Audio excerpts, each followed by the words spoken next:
Good morning, everybody. Let's talk about every game happened April 10th. We only have 5 games. The first one is the Knicks and Detroit. They lost to Detroit. This is going to be this is going to be the first round matchup. The Knicks lost to Detroit. I don't think the Knicks have basically rested their players. They're like, yeah, we don't care. We're gonna lose it. So Jalen Brunson only played under 30. That's amazing. Karl Anthony Towns only played 30. So the Knicks, yeah, they give Precious Achiuwa 39 minutes. So yeah, they are basically punting the 2 games away, getting ready for the playoffs.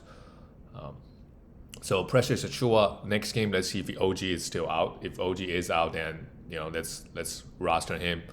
Let's stream him for 1 or 2 games. He could be huge for like mainly for rebound and defensive stats, like 10 rebound, 2 steals, and 3 blocks. He's not really gonna offer too much else. Same thing with Miles McBride. If Jalen Brunson is out, you could stream him for some points and assists.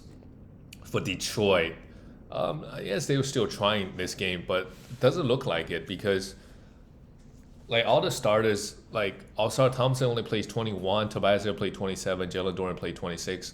He had a big one with 13 rebounds, still in the block, 9 for 9 from the field. And Tim Hardaway Jr. only plays 27 minutes. Kate Cunningham, I guess they wanted him to get him back in shape. He played 35 minutes with 36 points and 2 threes. Yeah, it's good he came back.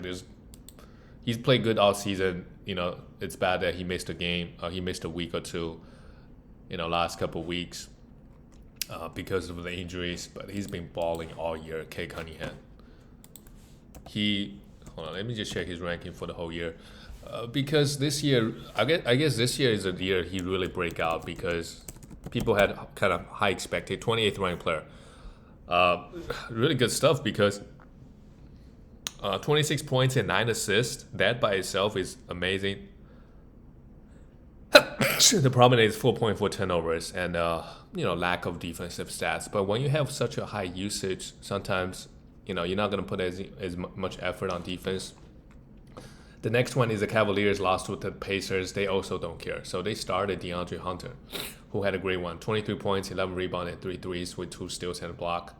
Sure, that's amazing. Ty Jerome. Next couple games, those are the guys that we should be streaming. Absolutely, Ty Jerome. 24 points, 4 threes, and 6 assists. Not so much with Sam Morrow and Dean Wade, but Ty Jerome for sure. If guys are out, he's the number one priority. He could pop up for 30 points very easily next game. Same thing with DeAndre Hunter. For the Pacers, I think they are still fighting for that spot. Oh, shoot. When I say Knicks can rest their players, I don't know if Knicks have the tiebreaker over the Pacers. If they do, then the Knicks just need to win 1 game, and then they will have the 3rd seed secured. Yeah. I don't know. That's interesting. The Knicks punted the last night's game away, resting their players. Weird. Tyrese Halliburton, 10 assists, 8 rebounds, 23 points, and 3 blocks. That's great. Miles Turner had 4 blocks. The Pacers, they're going to try to win, so they're going to play their players next game. But if the Knicks do win next game and they have the tiebreaker, then forget about it. They're going to lock up with the Bucks in the first round, right? They're going to have home court because they're 3 games ahead of the Bucks. The next game of the night is Atlanta Hawks. They beat, the Hawks. They are holding on for the 8th seed because they for sure need to just hold and chill. Ricochet absolutely popped off with 38 points and 6 threes, 2 steals and a block. It is I wouldn't say a favorable matchup, but Brooklyn Nets, they have nothing to play for. Okongwu had 14 points and 15 rebounds. That's great. Trae Young with his usual 24 points and 12 assists. His assist number has just been... Trae Young, looking back, if he's a guy that you draft in a early second, late, it's good. Even though he's ranked 53rd, but because having 5 turnovers a game does not help. But the counting numbers looks really good. 24 points with 11.6 assists with 2.8 threes. So if you're punting field goal, you're punting turnovers, you just purely look at his counting numbers, really good. And he's a really good free throw shooter, 88% on 7 attempts this year. I feel like he's getting to the line a little bit more this year as well. and shooting at 87% clip. That's really good. Dyson Daniels hit just 9 rebounds, 9 assists, 3 steals. Another great one. For the Brooklyn Nets, you just don't know. Claxton plays 18 minutes. You just don't know how many minutes these guys are gonna get. Actually, you do know they will get under 25 minutes, and then they'll give some random bench guys minutes. So it's hard to say. But if you want Drew Timme, if you want some points and rebounds and some threes, he's a guy that you could stream the next 2 games. But probably the better players on the waiver wire, I feel like. Keon Johnson, right, 17 minutes. Everybody's out. Trenton Watford, he's been starting just 20 minutes. So I wouldn't personally touch any of the Brooklyn Nets guys, to be honest, other than Drew Timme, if you're looking for points and rebounds. The next game, the Bucks, they won 6 straight. Very quietly, they won 6 straight. They beat the Pelicans. This is punting season for them, but what do we see here?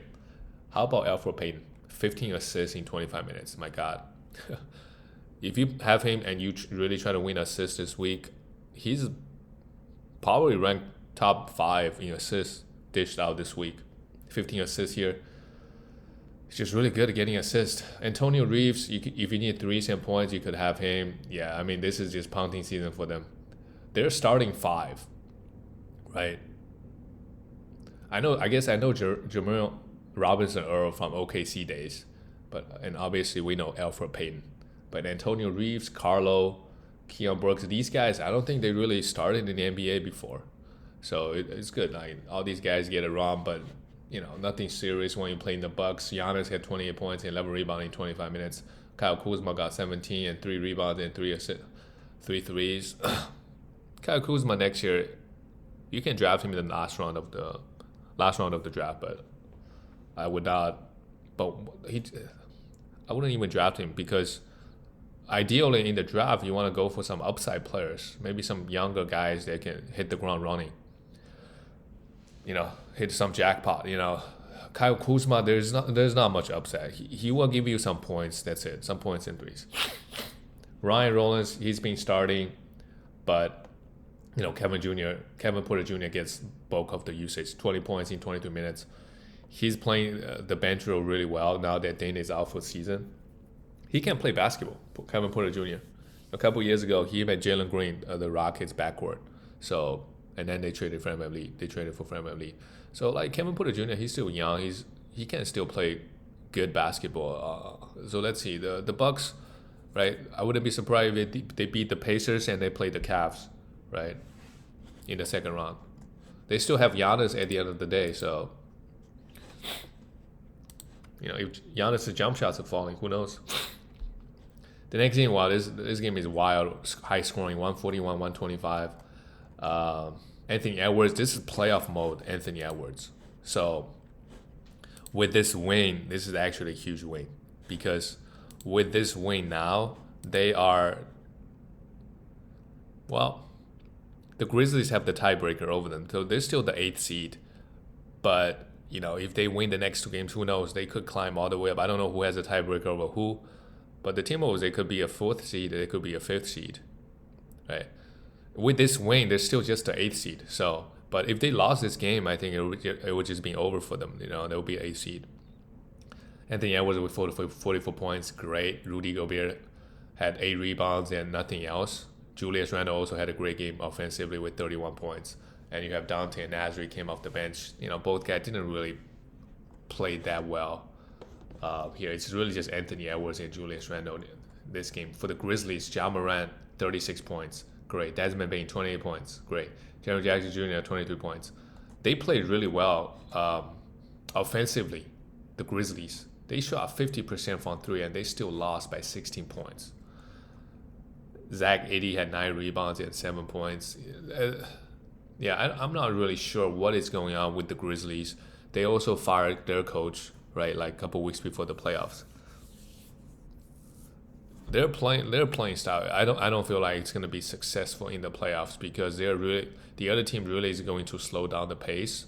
And at half court, Ja doesn't really shoot the 3 that well. So they're going to have a lot of difficulties. They're going to pack the paint a lot, especially when Ja had the ball in his hands. That's it, guys. I'll see you tomorrow.